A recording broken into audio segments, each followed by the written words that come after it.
Eh bien bonjour à tous, bienvenue, c'est une après-midi en direct, une fois encore, du 50e Salon de l'Agriculture que Public Sénat vous propose d'être avec nous. Un salon où vous le voyez certainement sur les images qui vont arriver sur votre écran. Un salon où vous voyez ces allées bondées, il y a beaucoup de monde. Cet après-midi de mardi, on espère beaucoup de monde dans son salon de l'agriculture. Le chiffre de 600, 700 000 visiteurs est peut-être annoncé. On verra bien à la fin de cette semaine. Alors au programme sur Public Sénat, toujours en direct, dans quelques instants, nous parlerons de l'agriculture durable avec nos invités qui nous ont déjà rejoints sur notre plateau.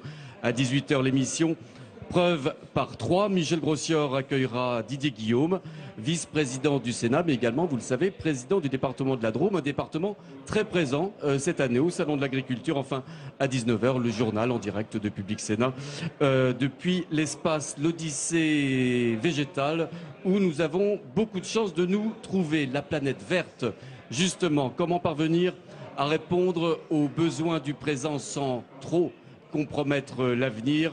Comment mettre en place une agriculture respectueuse de l'environnement? Ça sera l'objet de notre débat avec nos invités que j'ai le grand plaisir de vous présenter. Je vous présente Bruno Parmentier. Merci d'être avec nous. Monsieur Parmentier, vous êtes ingénieur, vous êtes économiste, vous êtes l'auteur d'un ouvrage qui s'intitule « Nourrir l'humanité ». On va en reparler dans quelques instants avec vous. En face de vous, Jean-Claude Bévillard, merci beaucoup d'être avec nous. Je rappelle que vous êtes vice-président de l'association France Nature Environnement, qui fédère un nombre très important d'associations en faveur de l'environnement et de la nature. François Patria est avec nous, je l'en remercie, sénateur de la Côte d'Or, mais également président de la région très rurale, très agricole, la belle région de Bourgogne. Vous nous expliquerez au cours de cette émission comment les collectivités locales, les régions, les départements, voire les villes, peuvent s'impliquer en matière d'environnement dans l'agriculture. Enfin, Jean-François Sarraul, vous êtes le président de l'Institut de l'agriculture durable. Vous êtes vous-même agriculteur quelque part dans le Finistère. Vous nous expliquerez tout à l'heure à quoi ressemble une ferme qui fait de l'agriculture durable, à quoi elle diffère des autres. Mais je voudrais d'abord poser la question, la première, à Monsieur Parmentier. Nous sommes aujourd'hui 6 milliards d'humains sur cette planète. On envisage 9 milliards, je crois, aux alentours de 2050. Est-ce qu'il est illusoire de penser qu'on pourra nourrir toute cette planète tout en préservant correctement, j'allais dire, l'environnement? Alors, on est 7 milliards, pas 6. Hein, on a mis 12 ans pour passer de 6 à 7. Les choses vont vite. Bon. Et donc, en principe, ça va se terminer entre 9 et 10 milliards, cette aventure. Bien. Donc, il faut arriver à nourrir au moins 2 milliards de gens de plus. Or, ce soir, il y a 850 millions de personnes qui vont se coucher avec le mal au ventre en disant « j'ai pas pu manger suffisamment aujourd'hui, c'est quand même pas glorieux ». C'est-à-dire qu'on ne produit pas assez. Alors, à la fois, on ne produit pas assez et à la fois, c'est très mal réparti. Bon. Alors, ce qu'il faut voir, c'est que les zones d'agriculture intensive, les zones où on est bon en agriculture, il y en a très peu sur la planète. Grosso modo, il y a l'Amérique du Nord, l'Europe de l'Ouest et la Chine. Et donc, ces zones-là, elles ont su produire beaucoup.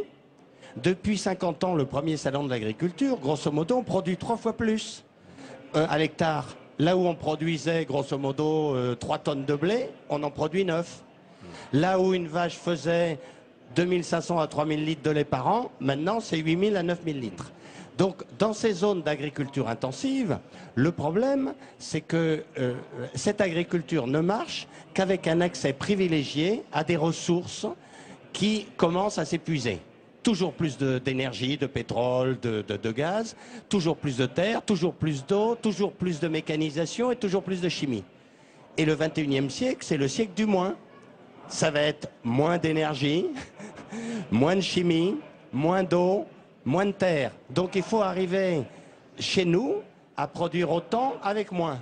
Et puis dans les pays, notamment tropicaux, où pour le moment la productivité n'était pas bonne, il faut trouver une autre manière de produire que celle qui a recours à ces choses-là. Donc il faut intensifier les processus écologiques maintenant, comme avant on intensifiait les processus chimiques, par exemple. C'est une destination naturelle. Est-ce qu'il ne s'agit pas de concilier l'inconciliable, c'est-à-dire les rendements et l'environnement? Ben écoutez, non. C'est-à-dire que, effectivement, pour le moment, on n'a pas encore beaucoup les techniques, parce que depuis 50 ans, depuis le premier salon de l'agriculture, ce qu'on a fait, c'est essayer de trouver une molécule chimique qui allait nous sauver la mise, grosso modo, hein, ou On un a pris de tracteur mauvaises encore plus habitudes, gros, etc. Donc, heureusement, il y avait des agriculteurs bio qui continuent à regarder un petit peu le sol. Mais pour le moment, on est nul en agriculture bio, parce qu'on a très peu cherché. Donc, les découvertes sont devant nous, elles ne sont pas derrière nous. Or, les forces de la nature, elles sont absolument considérables. Alors, par exemple, il y a cette idée qu'en France, en ce moment, quand on prend l'avion, de quelle couleur est la France? C'est quand même inouï, elle est marron. Je veux dire, les rayons du soleil qui, au mois de février, arrivent sur nos champs, ils ne font rien. Or, tout rayon du soleil qui arrive sur un champ, il doit fixer du carbone et de l'azote. Ce qu'on a, c'est d'abord l'énergie solaire. Donc, il faut couvrir, par exemple, nos champs 365 jours par an, avec des mélanges de plantes. On va reparler des prairies, je vous le promets, dans quelques instants. Je voudrais m'adresser à Jean-François Sarraut. Vous présidez l'Institut de l'agriculture durable. Cette notion, cette idée même d'agriculture durable, elle vient de cette idée de développement durable, un concept qui a été un peu théorisé dans les années 87 à la suite d'un rapport à l'ONU. Ça vient bien de là. Oui, ce sont les Européens qui imaginent ce concept de durabilité, mais ce sont les Européens qui ne le mettent pas en place. Ah. Contrairement éventuellement pour l'agriculture au continent sud-américain. Pour prendre cet exemple-là seulement. Donc aujourd'hui, la durabilité à l'agriculture consiste bien non pas à concilier l'inconciliable comme vous disiez, mais à concilier les performances économiques, performances environnementales et sociales. Alors, c'est ça le grand challenge. Vous êtes agriculteur, j'allais dire durable, quelque part dans le Finistère, en Bretagne. Oui. À quoi ressemble aujourd'hui en France une ferme qui fait de l'agriculture durable? En quoi elle diffère d'une autre ferme, j'allais dire plus classique? Alors on va essayer de faire acte de pédagogie de ce point de vue. Alors, jusqu'à maintenant, la durabilité était un concept séquestré quasi exclusivement par les environnementalistes et réduit à la seule question environnementale. Aujourd'hui, la durabilité dans un institut tel que le nôtre, c'est bien de réfléchir complémentarité économique, environnementale et sociétale. Donc, à quoi ressemble une ferme aujourd'hui? Si je la qualifie au regard des indicateurs de durabilité qui ont été mis en place par notre institut depuis quelques années. C'est une ferme où on ne travaille plus le sol. Nous nous contentons de le faire travailler par l'activité biologique et en particulier les vers de terre. C'est-à-dire pas d'engrais? Ah non, ça n'est pas d'engrais. Ah. Ça n'est pas de perturbation du sol, donc de l'écosystème. Nous maintenons nous développons une fertilité naturelle en lien à l'activité biologique. C'est ça la performance. Des engrais, certainement, il en faut et il en faudra, parce que pour produire et produire plus, ça ne se fait pas sans rien. Mais par contre, ça se fait différemment. Et quand je dis il en faudra, ça ne veut pas dire qu'il en faudra autant que maintenant, mais différemment. Alors vous faites très attention à l'eau également. À quoi ça ressemble? Oui. Ça veut dire une ferme sur laquelle on ne perturbe plus du tout le sol. On se contente d'intervenir pour semer les cultures dans des couverts végétaux encore vivants, voire morts, et maintenant des couverts permanents. Alors je vous propose, monsieur, de rester en Bretagne. Regardez un exemple breton où les algues vertes posent de nombreux problèmes et causent des ravages. Un plan d'action algues vertes a été mis en place pour lutter contre ce phénomène, avec d'ailleurs beaucoup d'argent public. Entre exigence et conscience, les agriculteurs bretons ont fait évoluer leur système de production. Regardez ce reportage, il est signé Julie Hulin. 250 truies, 2 salariés. À leur tête, Alain, une exploitation familiale comme tant d'autres en Bretagne. Première région productrice de porc, 60% des cochons français élevés sur 7% du territoire. Une concentration souvent montrée du doigt pour son impact sur l'environnement. Après avoir produit à tout prix, les éleveurs bretons ont dû revoir leur copie. Les problématiques environnementales, lorsqu'on est agriculteur, c'est un sujet, c'est un questionnement de tous les jours. Mais je crois qu'en Bretagne, et dans mon secteur ici, dans mon secteur géographique, on a passé le temps des crises. On est en train de rebondir. Dès 1994, la totalité de la région Bretagne est classée en zone vulnérable en réponse à une directive européenne. Objectif, protéger les réserves d'eau en limitant l'usage des nitrates présents dans les engrais et les déjections animales. En 20 ans, la concentration a baissé de 30% pour l'ensemble des cours d'eau bretons. Une amélioration encore insuffisante pour certaines associations qui aimeraient voir le cheptel de porc diminuer. Si l'on considère qu'il y a 30% de production en trop par rapport au territoire, faisons en sorte, et c'est déjà le cas en Bretagne, c'est le cas depuis les années 2000, faisons en sorte que les effluents de ce pourcentage de production ne retournent plus au milieu naturel breton. C'est le choix qu'a fait Alain en construisant une station de traitement. En 2006, il investit 150 000 € financés à plus de la moitié personnellement. Un système qui permet de supprimer 2/3 de l'azote présent dans le lisier qui sera ensuite répandu dans ses champs. C'est avant tout pour rester en règle avec les obligations qui nous sont imposées, mais c'est aussi pour rester dans l'air du temps. Et pour moi, rester dans l'air du temps, ça veut dire avoir une activité qui est en adéquation avec une demande sociétale qu'il y a eu, qui nous demandait de produire propre. Traitement, nouvelle culture, meilleure alimentation, les pratiques agricoles évoluent. Mais les normes environnementales ont coûté la vie à certaines exploitations, pendant que beaucoup cherchent encore une viabilité économique étranglée par le coût des matières premières. Aujourd'hui, l'équilibre entre rentabilité et contraintes environnementales semble encore précaire. Les agriculteurs ne sont pas en rejet de l'évolution environnementale, ils sont en interrogation sur la capacité à y accéder. Et je pense que notre génération est une génération charnière par rapport à ça. Entre la précédente, à qui on a demandé de faire du volume, et la suivante, à qui on expliquera que l'obligation environnementale fait partie intégrante et qu'il n'y a pas de discussion à avoir. 20 ans après la mise en place de la directive nitrate, la France est toujours menacée de lourdes sanctions financières par Bruxelles pour non-respect de la législation. Jean-François Sarraud, on n'a pas l'impression que ça va simplement de soi de faire de l'environnement lorsqu'on fait de l'agriculture, lorsqu'on écoute ces agriculteurs bretons qui disent se soumettre d'abord, j'allais dire, à la règle, à la contrainte, au règlement. L'exemple est assez typique de ce qui n'est justement pas une agriculture durable. Ce sont des réponses linéaires monofactorielles à des questions très spécifiques. Alors un jour c'est une norme sur l'environnement, aujourd'hui les nitrates, ce monsieur est très mal, demain l'attend la norme phosphore, où on va remettre le couvert, et dernier élément, dernière étape, gaz à effet de serre. Et pour l'instant, aucune réponse et aucun résultat par toutes ces pratiques. Et c'est l'archétype de l'absence de durabilité. Ce monsieur a une station qui évapore ses nitrates dans l'atmosphère plutôt que les recycler pour nourrir les plantes dont il aura besoin demain peut-être pour faire la biomasse dans son méthaniseur. Visiblement, il y a encore beaucoup de chemin à faire. François Patria, vous êtes au contact quotidiennement avec les agriculteurs de la Bourgogne. Est-ce que vous avez l'impression que leur conscience change? Est-ce qu'ils sont prêts à faire les efforts nécessaires pour arriver à avoir une agriculture durable, peut-être pas idéale, mais en tout cas bien meilleure qu'aujourd'hui? Je crois que le chemin est pris irrémédiablement maintenant. Mais dans ce débat, il faut surtout sortir des clichés, des boucs émissaires et des oppositions extrêmes. Ceux qui, il y a encore 10 ou 15 ans, ne voulaient pas entendre parler d'agrobiologie ou d'agroagriculture, et ceux qui, à l'inversement, pensaient que l'agrobiologie, la biologie pure, était la solution miracle.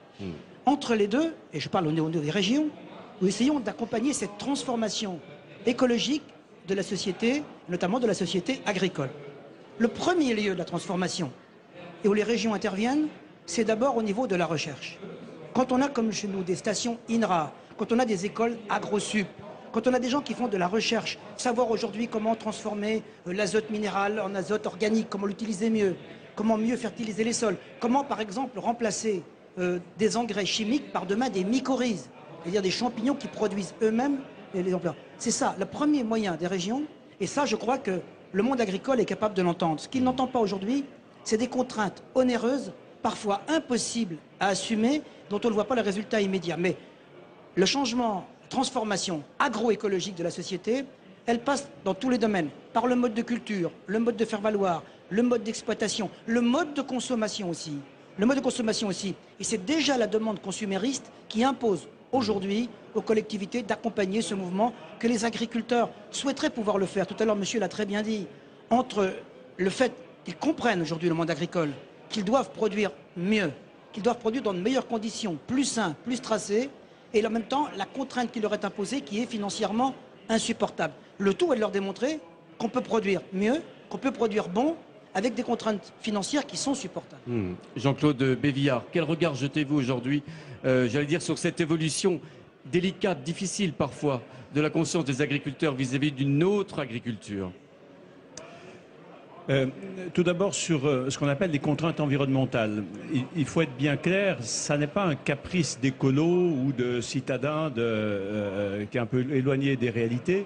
Si on veut pouvoir produire demain, si on veut pouvoir disposer de sols qui soient encore fertiles, si on veut disposer d'eau, si on veut disposer de biodiversité pour produire, il va falloir préserver ces ressources naturelles. Si nous les détruisons, si nous les dégradons, demain, dans 20 ans, 30 ans, 40 ans, nous ne pourrons plus produire suffisamment. Donc, il n'y a pas un enjeu environnemental et un enjeu alimentaire. Il y a un enjeu environnemental qui est alimentaire en même temps et un enjeu alimentaire qui ne peut pas être autrement qu'environnemental.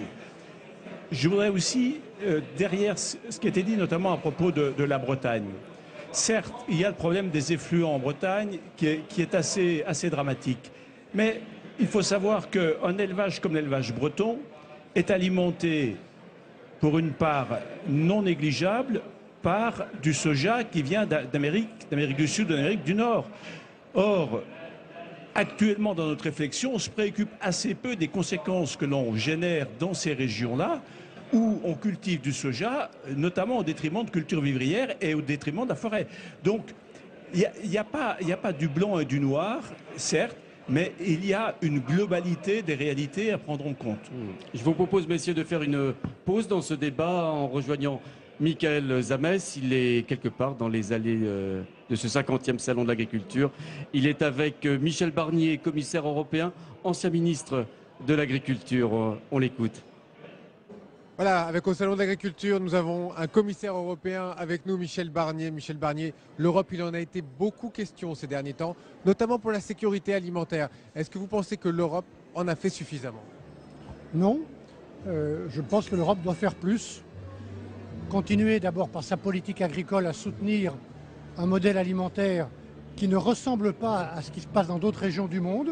Nous ne voulons pas d'une agriculture aseptisée, nous voulons des produits qui gardent des odeurs, de la saveur, des couleurs, une identité. C'est ce qu'on voit ici au Salon de l'Agriculture, pas seulement sur le stand de la Savoie, où vous connaissez bien, où je suis content de répondre à vos questions, parce que c'est là que se trouvent mes racines.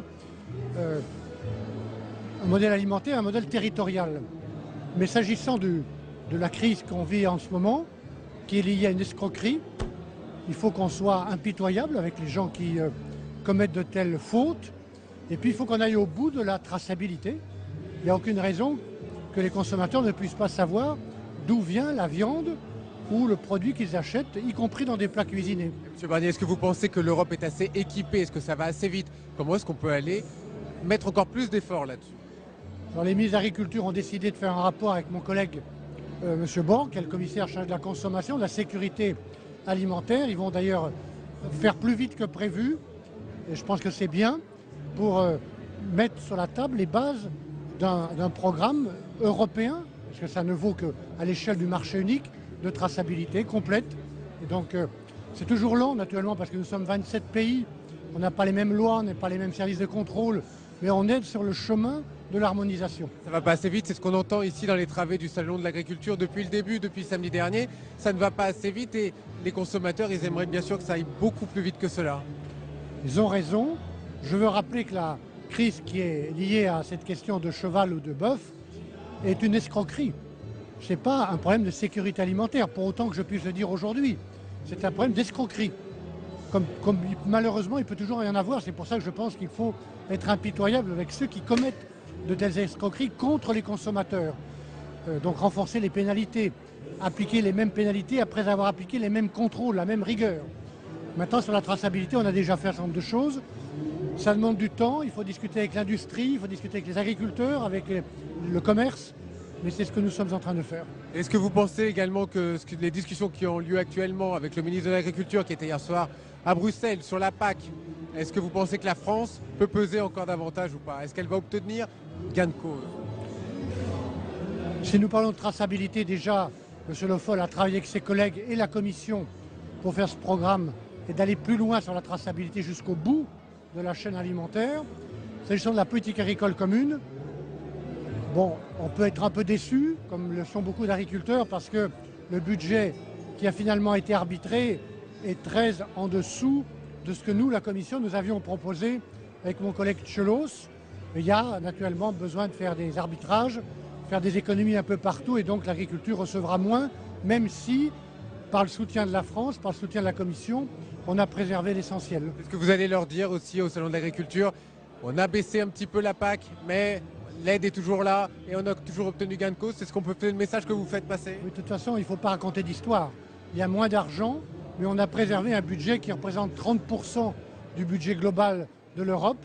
Moi, je peux vous dire qu'il y a beaucoup de gens qui voulaient faire beaucoup moins pour l'agriculture, qui voulaient même supprimer cette politique sous le prétexte qu'elle serait archaïque. Moi, je pense que c'est une politique moderne, une politique vitale au sens propre du terme. Il s'agit de nourrir les gens et de préserver le choix que nous avons soutenu, que j'ai soutenu quand j'étais ministre de l'Agriculture, de la diversité, de la qualité et de la traçabilité. Merci Michel Barnier d'avoir répondu à nos questions. Il y a évidemment un devoir d'explication dans les travaux du Salon de l'Agriculture avec les agriculteurs français. Merci beaucoup.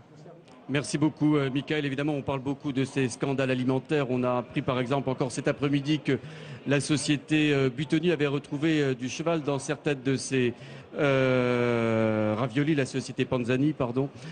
Si on faisait de l'agriculture durable, il y aurait moins de scandales sanitaires, monsieur? Je ne sais pas. C'est un problème de responsabilité de chacun des acteurs et d'un engagement de chacun de ces acteurs. Je ne suis pas certain que ce serait différent. Ouais. Alors, on écoutait Michel Barnier à l'instant, il évoquait la politique agricole commune qui est en train de se réformer pour devenir un peu plus verte, en tout cas un peu plus écologiste. Est-ce que vous attendez beaucoup à France Nature Environnement, monsieur, de ces avancées écologiques de la politique agricole commune pour aller et vers tendre un développement plus durable de l'agriculture? Oui, j'ai tendance à parler à l'imparfait maintenant. Nous attendions beaucoup. Les négociations en cours sont malheureusement à un niveau qui a été extrêmement restreint par le Parlement européen.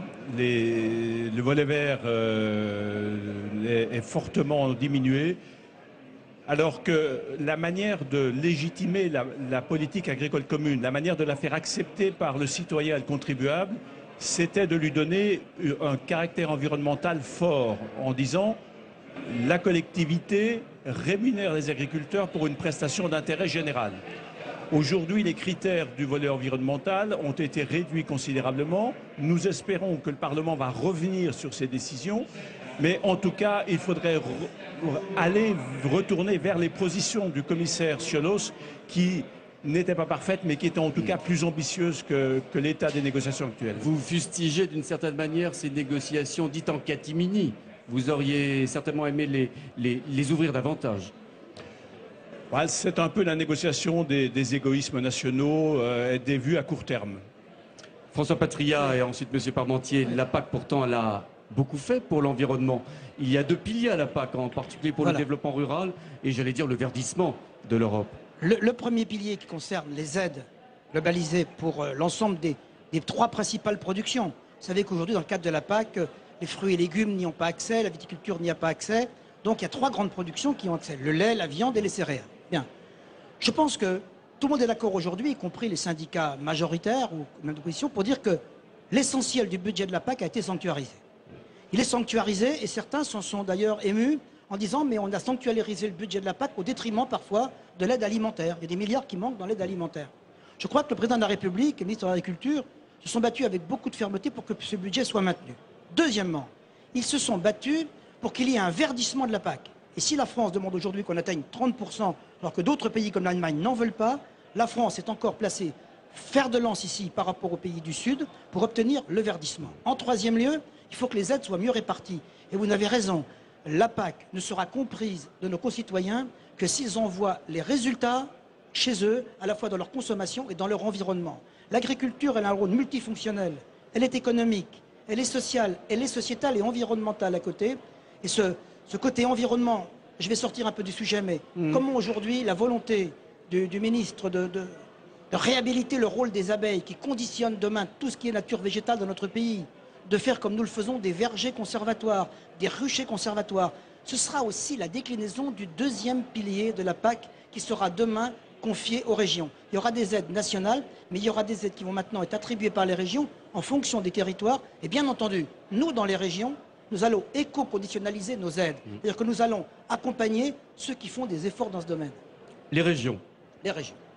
Bruno Parmentier, cette PAC, cette politique agricole commune, c'est une bonne chose ou une mauvaise chose? Elle a 50 ans, comme le Salon de l'agriculture.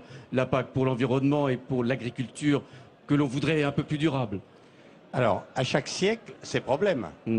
Quand on entend Edgar Pisani, le père de la première PAC, il disait, j'ai regardé quels étaient les problèmes à ce moment-là. Et à ce moment-là, on sortait des tickets de rationnement. Les derniers tickets de rationnement en France, c'est 1949. On voulait produire. On voulait des céréales, on voulait du lait, on voulait du sucre, on voulait de l'huile. Donc on s'est débrouillé pour soutenir les agriculteurs qui faisaient ça pour le faire. Bon, maintenant on en a. Bon, maintenant on voudrait tous manger des fruits et légumes. Pourquoi est-ce qu'on ne subventionne pas les fruits et légumes? Pourquoi est-ce que la barre chocolatée est moins chère que la pomme? Enfin, c'est une idée de fou, ça.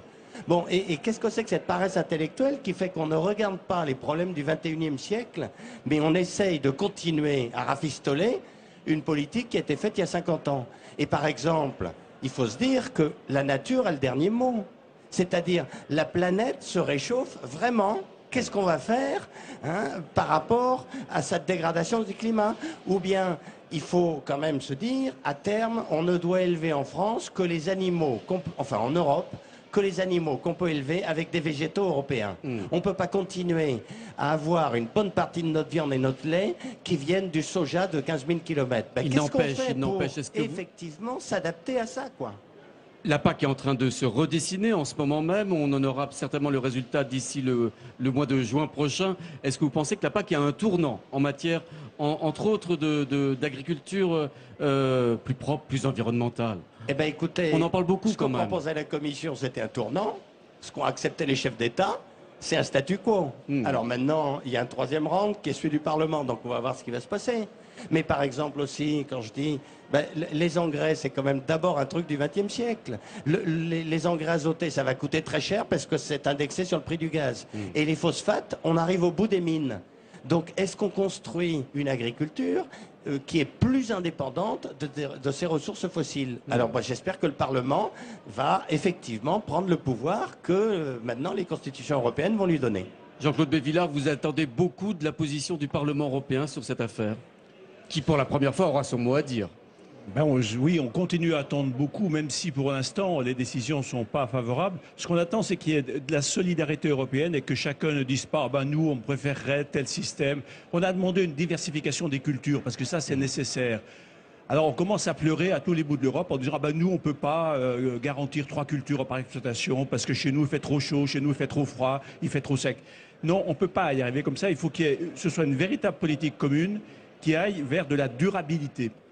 C'est à la fois simple et compliqué. Et c'est compliqué parce qu'on est 27 en Europe et mettre d'accord tout le monde, c'est pas forcément évident. Stéphane Le Foll nous le disait ce matin sur notre antenne. Je vous propose, messieurs, une nouvelle parenthèse dans cette émission. On va rejoindre ce fameux ring à quelques pas d'ici où vous pouvez apercevoir, admirer, si j'ose dire, les plus belles bêtes du monde.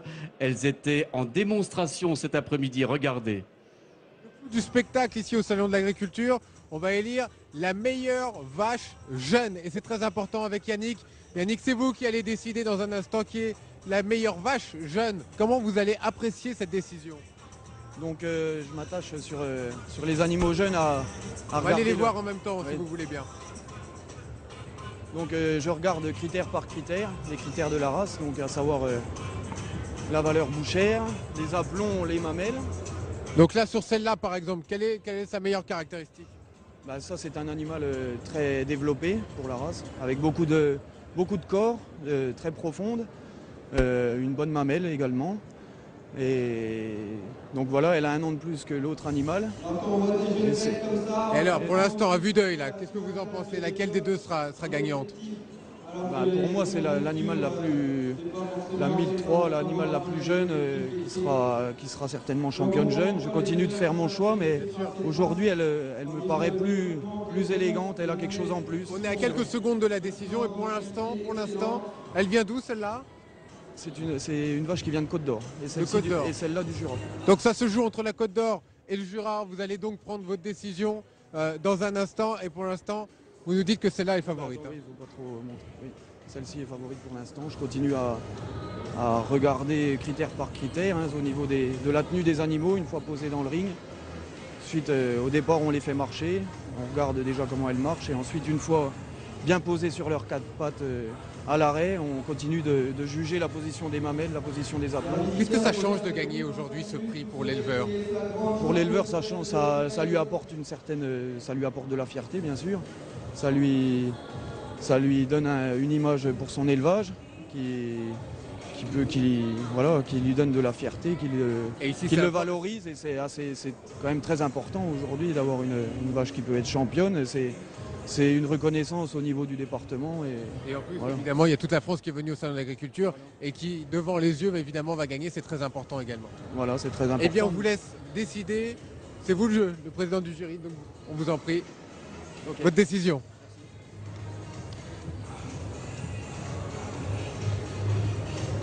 Instant crucial. Yannick va donc décider de son choix. La meilleure vache jeune. Il est parti rendre sa décision au jury. Instant crucial. On va demander au public maintenant de travailler un peu pour cette grande championne jeune. On va lancer la musique. Il va falloir applaudir pour soutenir la décision du juge, s'il vous plaît. La tension monte. On va suivre Yannick. Alors Yannick, la tension est en train de monter. Vous allez vous décider dans une seconde. On va vous suivre. Et la gagnante est la Côte d'Or.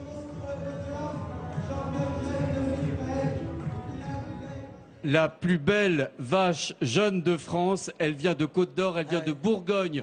François Patria, vous présidez la Bourgogne, vous êtes fier ce soir. Et je suis côte-d'orien. Ouais. Mais quand je regardais les images et quand je venais au Salon de l'Agriculture il y a plusieurs dizaines d'années, les championnes meilleures vaches, c'était toujours une Normande ou une Frisonne, mais jamais une vache de l'Est. On voit qu'aujourd'hui, la race cimentale, les races continentales sont des races qui, à la fois en conformité, à la fois en production, à la fois en qualité et de reproduction par ailleurs, eh bien, rivalisent avec les meilleurs et que, eh bien, la Bourgogne, une fois de plus, on pensait à la Bourgogne pour le vin.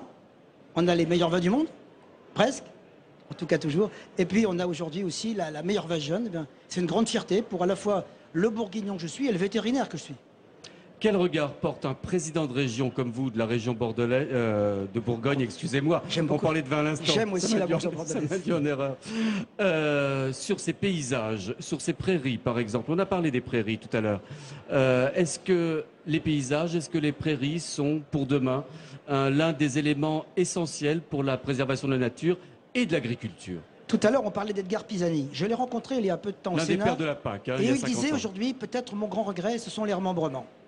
J'ai parlé avec lui, il disait oui et non. Parce que sans les remembrements, on n'aurait pas pu valoriser les sols comme on l'a fait aujourd'hui. Mais de l'autre côté, c'est-à-dire François Patria, supprimer pour nos des jeunes haies, téléspectateurs. faire des grands espaces qu'on voit aujourd'hui dans les plateaux du Nord, dans le plateau de Langres ou ailleurs, les grands espaces totalement nus, qui certes sont très beaux quand il y a des colzas ou des champs qui sont mis après, qui deviennent des espaces dénudés, où on laboure très vite, où on récolte très vite. Donc les espaces en Bourgogne, ils sont à la fois d'abord feuillus, 30% en forêt.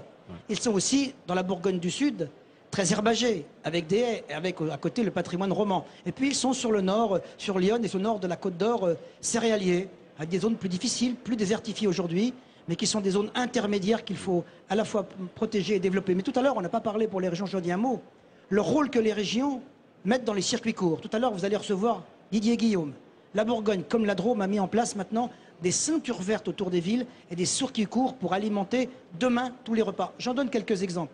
Bien dans mon assiette en Bourgogne, ça peut produire demain des repas de proximité pour les lycées, les collèges, les écoles primaires, les cantines, les hôpitaux, les maisons de retraite. C'est des centaines de milliers de repas quotidiens réappropriés autour d'agriculture respectueuse de l'environnement. Bruno Parmentier, on parlait de remembrement. C'était une erreur, j'allais dire, du siècle dernier déjà, de remembrer ces paysages français tels qu'ils étaient avec leurs haies, et ces paysages qu'évoquait François Patria à l'instant. Mais écoutez, c'était adapté, mais c'est la même erreur qu'en ville. En ville, on a dit, regardez, ces tramways, c'est ringard. On va retirer les tramways. Et puis le vélo, on va le mettre chez grand-mère pour le mois d'août. Puis maintenant, toutes les villes remettent des tramways et des vélos. Ben, la campagne, c'est un peu pareil. On a dit, il faut que le tracteur s'exprime. Donc retirez-moi ces haies. Mais s'il n'y a plus de haies, il n'y a plus d'oiseaux. S'il n'y a plus d'oiseaux, c'est bourré d'insectes, donc insecticides. Maintenant, on dit on ne veut plus d'insecticides. Ben, faire et défaire, c'est toujours travailler. On va remettre des haies. Mais on va remettre des haies quelque part droite, de façon à ce que le tracteur continue à s'exprimer. Mais ensuite, on se dit, la haie, c'est des arbres, c'est des racines profondes. Lorsqu'on remet des arbres, on va chercher les éléments nutritifs à 5 mètres de profondeur, alors que quand on a du maïs et du blé, il les prend à 40 ou 50 cm. Donc, c'est très 21e siècle de dire, on va essayer d'exploiter 5 mètres de profondeur de nos champs et non pas 50 cm. 5 mètres d'eau, 5 mètres de nitrate, 5 mètres de phosphate, etc. Donc, faire et défaire, c'est toujours travailler. En ville, on remet des tramways. À la campagne, on remet des arbres. On remet des arbres, Jean-Claude Bévillard, et c'est très bien si les prairies peuvent être un peu plus vertes aujourd'hui que vues d'avion aujourd'hui avec des champs labourés. Ça va quand même dans le bon sens. Écoutez, les haies et les prairies, ce sont deux enjeux justement du volet vert de la PAC qu'on n'arrive actuellement pas vraiment à faire admettre, alors que c'est essentiel parce que les prairies sont d'abord des réserves de carbone, c'est une garantie pour l'avenir de l'élevage, et les haies sont absolument indispensable au niveau écologique, au niveau productif et au niveau paysager. Mais on raisonne aujourd'hui bêtement, parce que quand on dit à certains agriculteurs remettez des haies, ils nous disent « Ah mais je vais perdre 2 ou 3% de ma surface agricole », alors que c'est faux.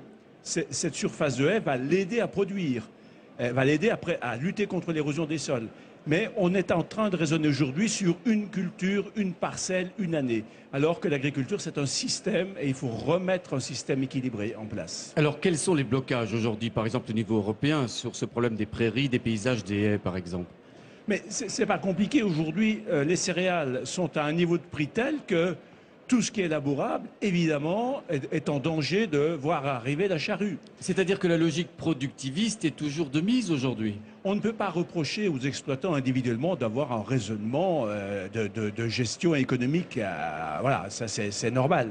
C'est à la collectivité de garantir la durabilité. C'est à la collectivité de créer les conditions pour que les pratiques d'aujourd'hui ne mettent pas en cause l'avenir, ne mettent pas en cause la production de demain.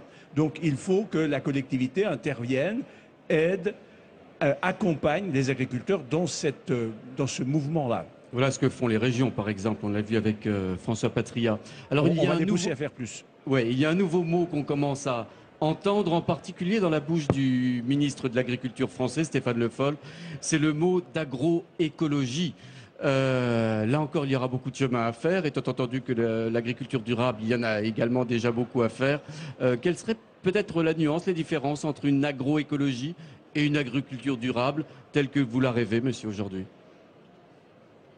Elle n'est pas tellement différente, puisqu'en fait l'agriculture durable, l'agroécologie participe de la durabilité de l'agriculture. C'est-à-dire que dans le raisonnement du ministre, quand il parle de produire autrement, il dépasse largement l'anecdote de la simple haie, du simple support... Si tant est que ce soit une anecdote, si l'on écoute... Attendez, non, je veux dire... ce que je veux dire, c'est que nous devons avoir des ambitions beaucoup plus larges que ça, comme le demandait Bruno Parmentier. C'est-à-dire que, bien sûr que la haie est nécessaire, bien sûr que les éléments topographiques sont importants et nécessaires, mais nous devons avoir une ambition beaucoup plus grande que ça. La biodiversité doit être développée, maintenue partout sur l'ensemble du territoire, y compris dans les parcelles travaillées. Et c'est là toute notre ambition que de développer des systèmes performants de ce point de vue et ne pas se concentrer que sur des éléments marginaux, non pas sans intérêt, mais une haie.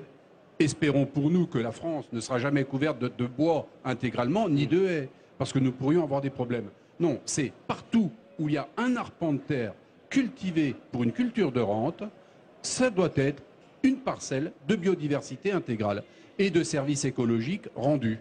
Bruno Parmentier, vous vouliez réagir? Oui, grosso modo, une chose est la science. Donc la nouvelle science, c'est plutôt l'agroécologie. Et puis autre chose est l'économie. Il faut faire de l'agriculture à base de cette agroécologie.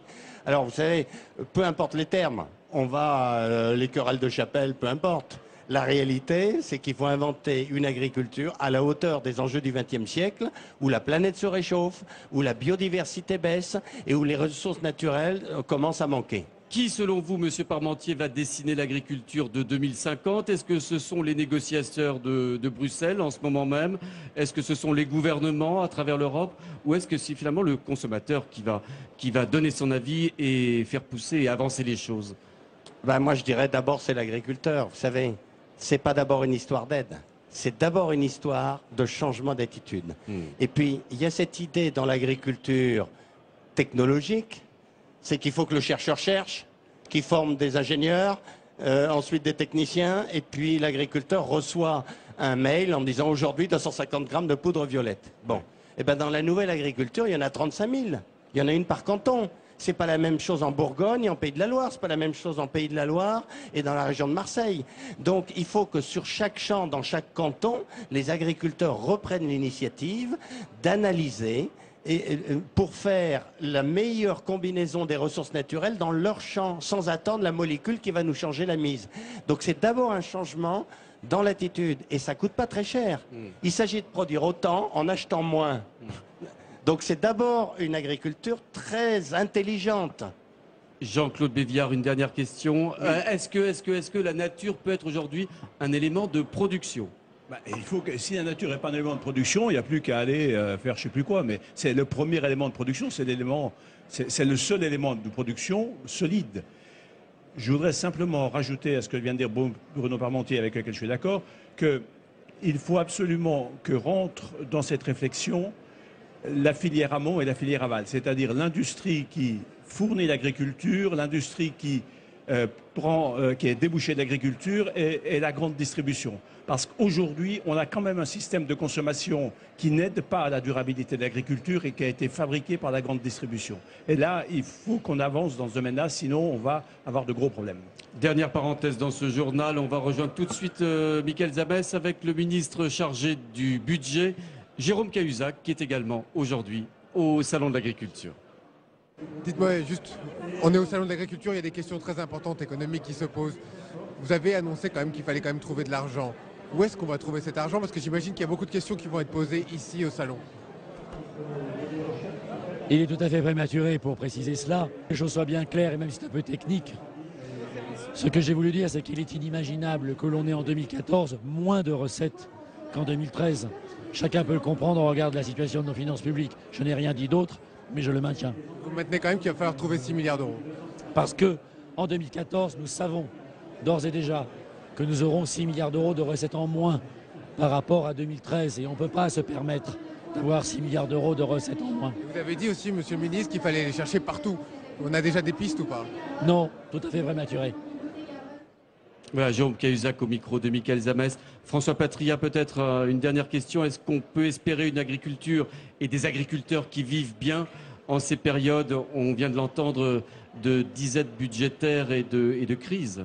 Je crois que les agriculteurs sont fiers de leur travail, fiers de leur métier. Et le salon de l'agriculture, c'est la rencontre de deux mondes. D'un monde rural, d'un monde agricole, qui tous les jours progresse, qui tous les jours essaye de produire mieux, de produire en qualité, en quantité aussi, et puis d'un monde urbain qui est en nostalgie de ses racines rurales. Et ici, tout le monde va jouer son rôle dans la transformation. D'abord le consommateur, le distributeur aussi, mais le distributeur s'adapte au mode de vie moderne. Ce n'est pas seulement lui qui l'a imposé. Et les agriculteurs, de par la force des choses, d'abord intuitivement, intellectuellement, parce qu'ils savent qu'il faut qu'ils aient un sol durable, et puis parce qu'ils savent aussi qu'il faut trouver des économies demain, avoir une meilleure rentabilité à moindre coût. Donc je crois que tout le monde y participera, et l'agroécologie que met en place Stéphane Le Foll aujourd'hui, elle est à la fois une théorie, des moyens et des actions. Eh bien, on en reparlera. Merci mille fois, messieurs, d'avoir été avec nous aujourd'hui. Dans quelques minutes à 18h, preuve par 3 avec Didier Guillaume et Michel Grossier, Perrine Tarnot. Prochain rendez-vous, eh bien, n'oubliez pas, c'est demain, à partir de 10h30, on parlera de semences, ici même, au 50e Salon de l'Agriculture. Merci.